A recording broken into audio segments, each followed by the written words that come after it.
Hi guys, Retro Tech Ralph here. Now, anybody who knows me knows I love sci-fi. Most biggest sci-fi I love is Star Trek, and I don't love guns. I love the idea of a gun in science fiction, a laser or a phaser, shall we say. Different generations, different things. And this video is about our creation of a possible light phaser. Well, we had these in games from, was it 1936? I think the Seeberg ray of light came out, and it was a gun that emitted a ray of light, which it was like a modern laser tag sort of idea, which you use a rifle for, and you'd shoot somebody, you get a point, and it evolved into video games over a hell of a long time. So the light guns have been around since, well, yeah, 1936. But the Magnavox brought one out, the shooting gallery, which I don't have, but in the UK we had the Grandstand, and the Grandstand 3600 came out with one of these, a little pistol. And this has never been, I don't think it's ever been used, a little bit dusty in there. Would probably emit a ray of light, shoot it at your screen, at your CRTs, and would get you the points.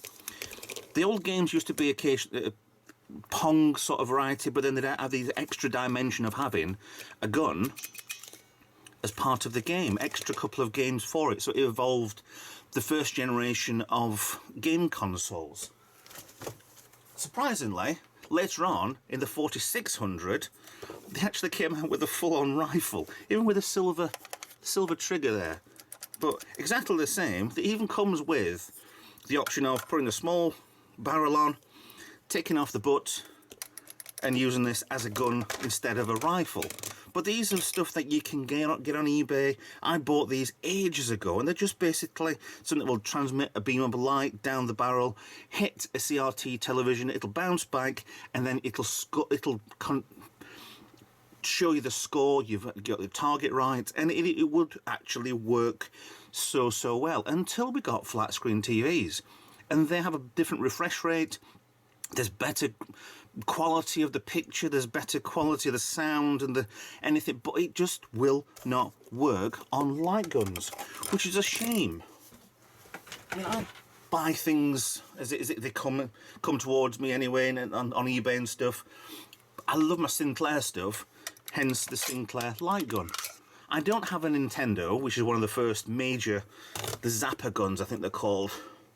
Don't have one at all, but they're all based exactly the same. Inside there's a glass lens, behind there will be a light beam. You'll shoot it towards your target on the screen with one trigger, plug in on the bottom.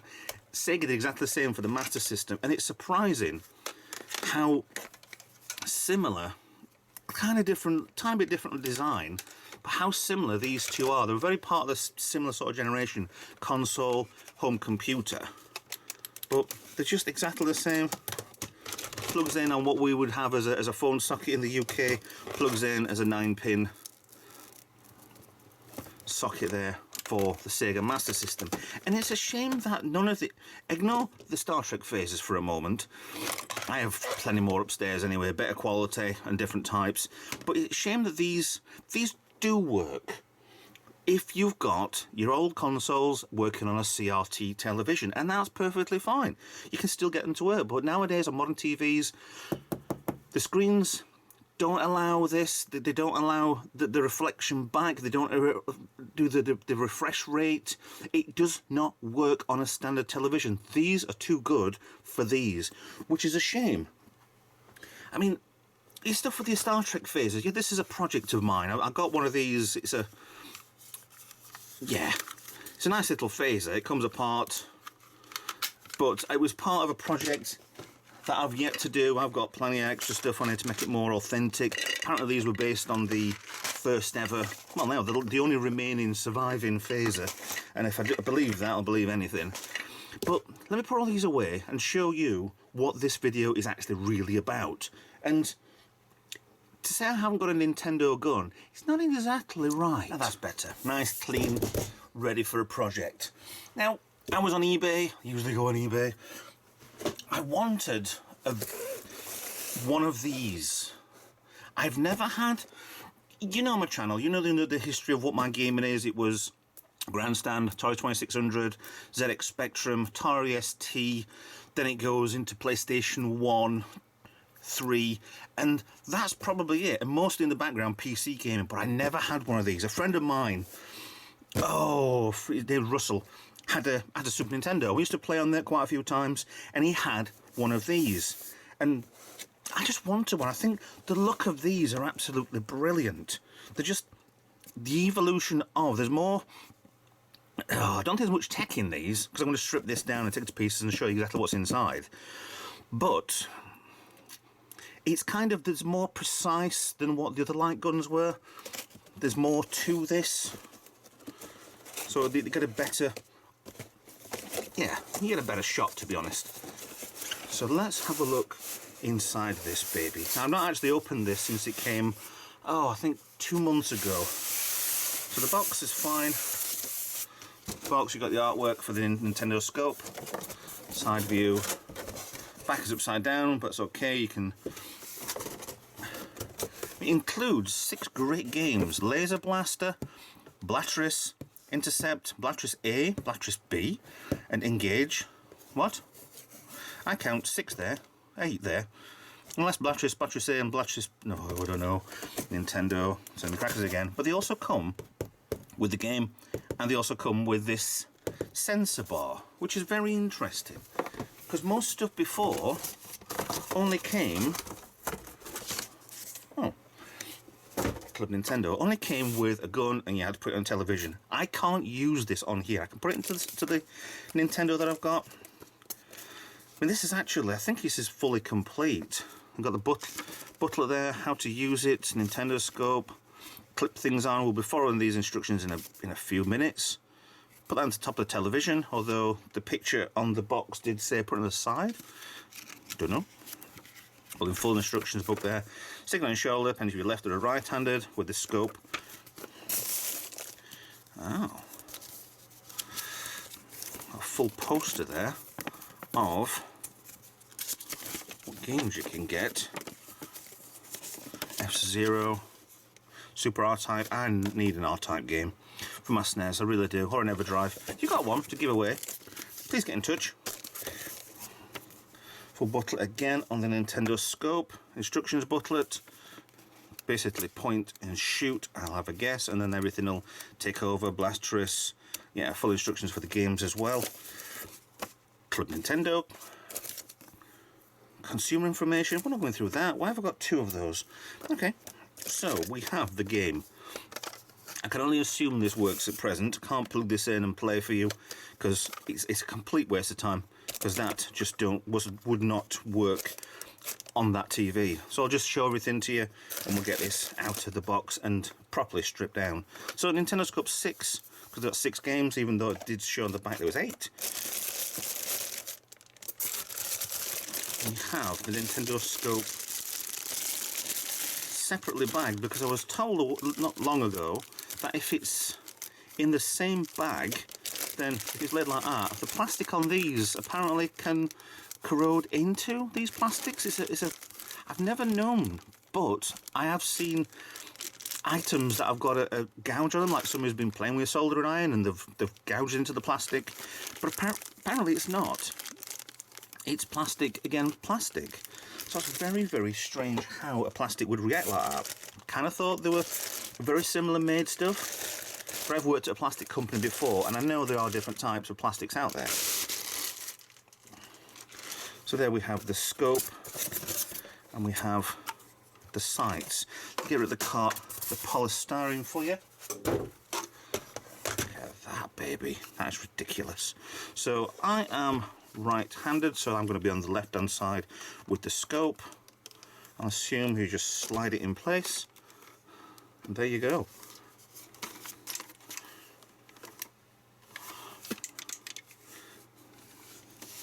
Maybe it's the wrong way around. No, because you'd put your arm in and you'd just rest this on your shoulder, like so. Ah, okay. So you got your power, turbo, you've got turbo mode on here, and looking through the sights at where your prey should be. Bang.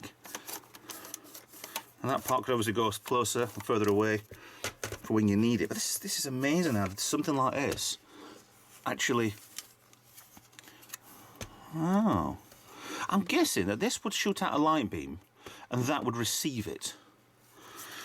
But what I want to do is not break this. So push down on there to slide this back so it's unlocked.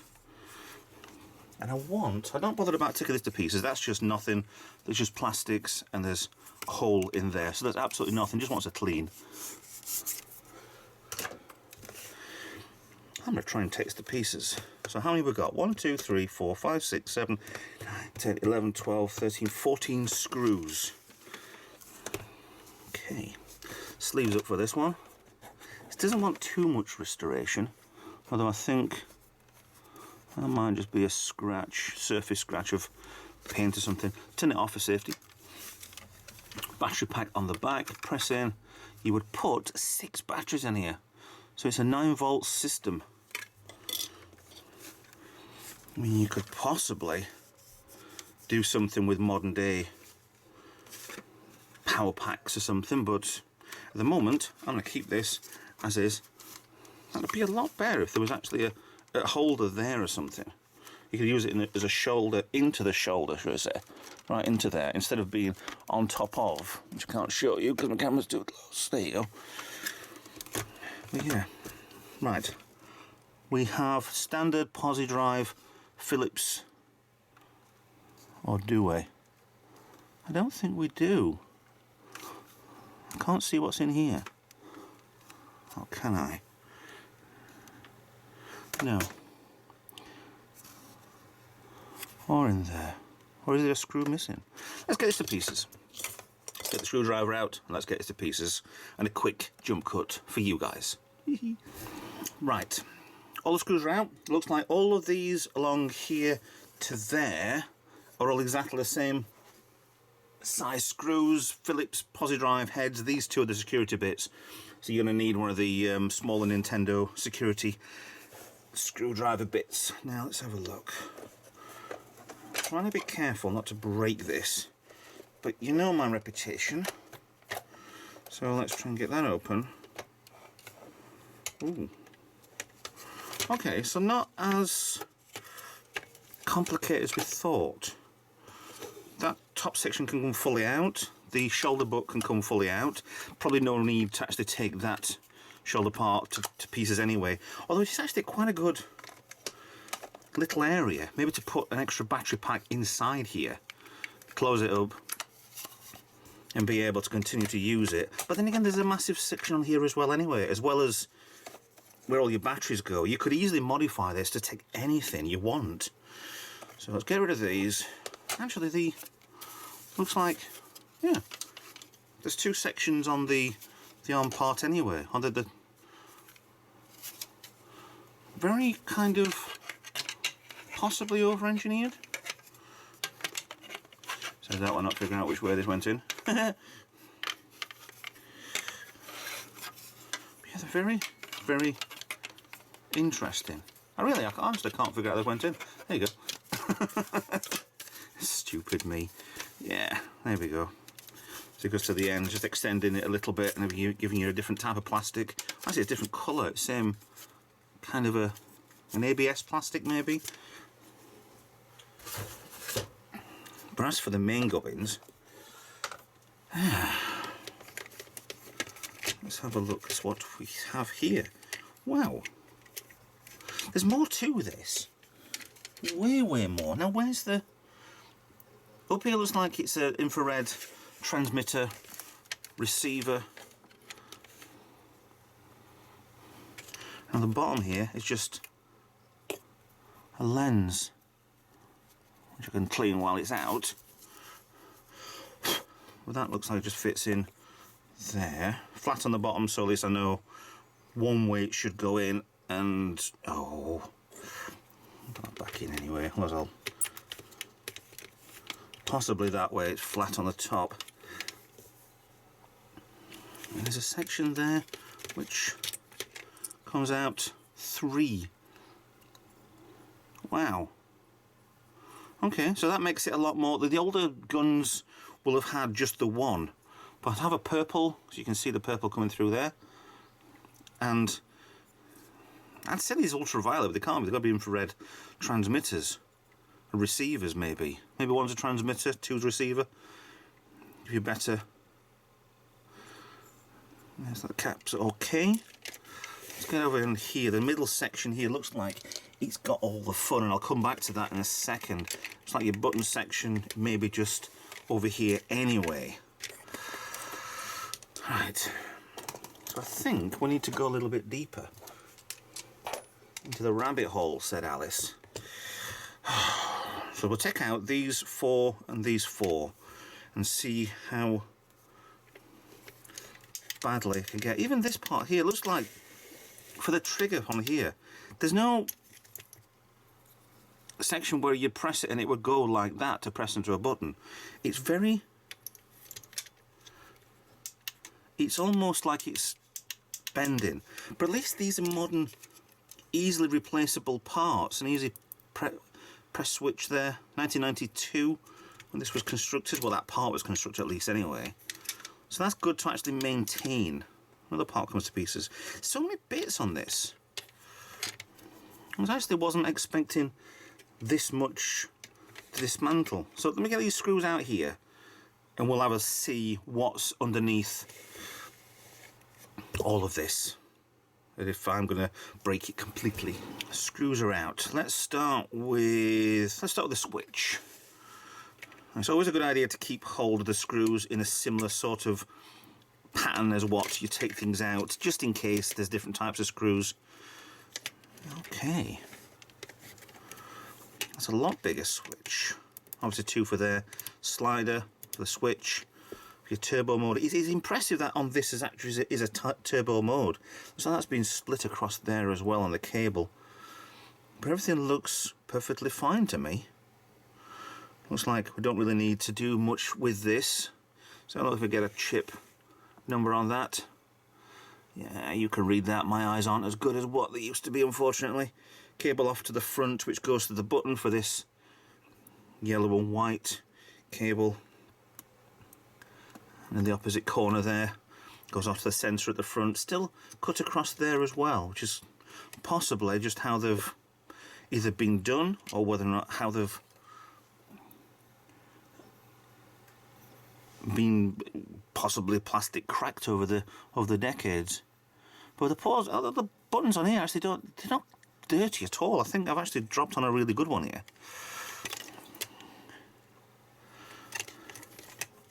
Fire wants to go that way, so the pause wants to go that way. That's good. So now let's have a look at this section here. It looks like a transmitter. Same case as where you get an RF transmitter, but it's not. Just a casing with a couple more chips inside there. Very, very intelligent in here. You thought for something that I'll assume by the light guns, the past light guns, there'll just be the light bulb, lenses, a receiver, nothing over the top. But this is quite impressive, the amount of circuitry, and there's 4 chips there. There's one up there, just resistors on the other part. But yeah, this is quite impressive. The parts that are in here. Yeah, I thought this wouldn't be very complicated, but it is. It's really complicated. So it would take a while to take these to pieces, put them back together. If you're on a production line, I'm sure that you'll have been thrown straight in here, get one of these done and sorted within 5 minutes. But I'm really impressed with the lack of dirt in here.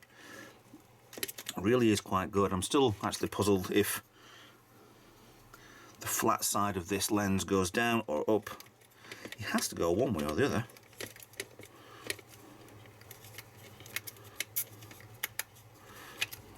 But we'll find that out when I actually rebuild this. I don't like it goes either at the moment. But yeah, that's very impressive, the amount of work that's gone into these. Granted, there's not a massive amount. It's not like it's got billions of moving parts like the Apollo space shuttle or something. Well, yeah, the Apollo moon landings and the Titan rockets and stuff. But yeah, it's for its time, for what it is, that's actually not bad. Now, I'm going to try and put this together, but we're going to do a fast forward silly bit, I think, anyway, and see how much I cock up on this. So, get a nice look. I'm just going to spy into this. Let's see if I can get this back together properly and not miss a few parts out, shall we say.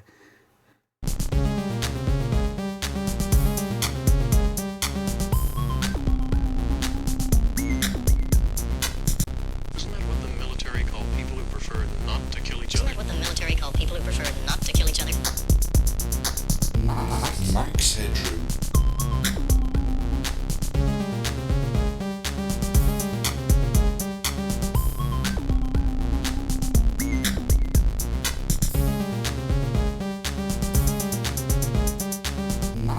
Max headroom. Yes. Carrots. Yes. Carrots. Yes. Carrots. Yes. Carrots. Yes. Carrots. Yes. Carrots.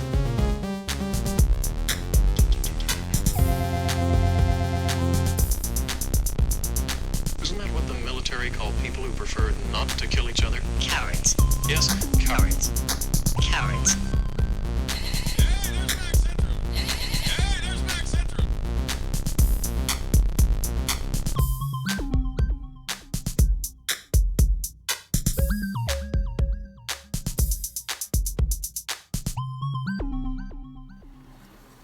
Just to see what it looks like through the sights. See, actually, I didn't think that would work, to be honest, but it kind of has. So, let me get out of there. Yeah, so there we go. Nintendo scope, the SNES Super Nintendo scope, all done and sorted, transmitter. I'm actually impressed it actually went back together properly. It's missing a trigger there, so you can hold it kind of there-ish. Yeah, I think that's what would have done, but it is a scope like a rocket launcher, so it is on the front. Then it says cursor. I don't know, but it could do with, if you can hold it a bit more of a, maybe remove this and put like a more handle there, and you could have that as a trigger. Maybe it was possibly something that they could have done in the future, which they didn't, obviously. But it's really fun. It's really actually intelligent how these are made. So I'm actually really quite happy I bought this. It's not in bad condition. Maybe a little bit of, I'm not sure if that black part there is paint worn off or paint on it. I'll get a bit of a cotton bud and some isopropyl on there in a bit and have a look and see what is. So there's one actual successor to this. These were brilliant. They had them for the PlayStation 1, 2. I think the PS3 might have had some different sort of light guns with them. They're absolutely amazing to get hold of. And on my shopping list to get hold of a few things. The Namco one, I'm definitely going to get one of them because they look absolutely brilliant with the button on the side. But the only way you can play anything nowadays on a system that's probably not, I'm not sure you can actually buy one or not, but the only way you can do a gun sort of thing is with one of these, because they have the similar sort of transmitter on the front. You get the adapter, which this clock fits into, and you can use it as a gun. Other than that, there ain't a single thing you can play with nowadays with a light gun. So, yeah, it's a shame. But we always use controllers and your sights, you're running around with one pad and you're aiming with another, and yeah, that's the way games have gone nowadays. And it's a shame that there's no more of these extra parts being constructed, because it'd be amazing having an Xbox One or a PS4 or a PS5 which actually has a light gun and actually be able to do it. I think there is actually a project out. I just remember there is actually a project out which is trying to make a light gun. But whether or not they do or not, I don't know. We'll see. Time will tell whether or not they make it work or not. I don't know. But either way, good luck to them. I don't know who you are. I will look into it as much as I can. But at the minute, no idea. But thanks for watching. Hope it's give you an idea If you wanted to strip one of these down and what's inside, then there it is. And this one worked perfectly fine for me. It's going to go back in the box, back on the shelf anyway, because, yeah, I could play it, but I needed another television. And, yeah, I'll have to either beg on Freagle or go on to my local council tip or something to see if there's one that somebody's throwing away that works, they just don't want it. But anyway, thanks for watching. Please like and subscribe. I'll see you in a new video. I'm on social media and stuff, and on Patreon and Coffee if you want to donate something to the channel. If you want to actually donate something, please get in touch. My email address is on the About Me part on the YouTube site. If not, social media, Discord. With that in mind, thank you very much for watching. I'll see you in a new video. Bye for now.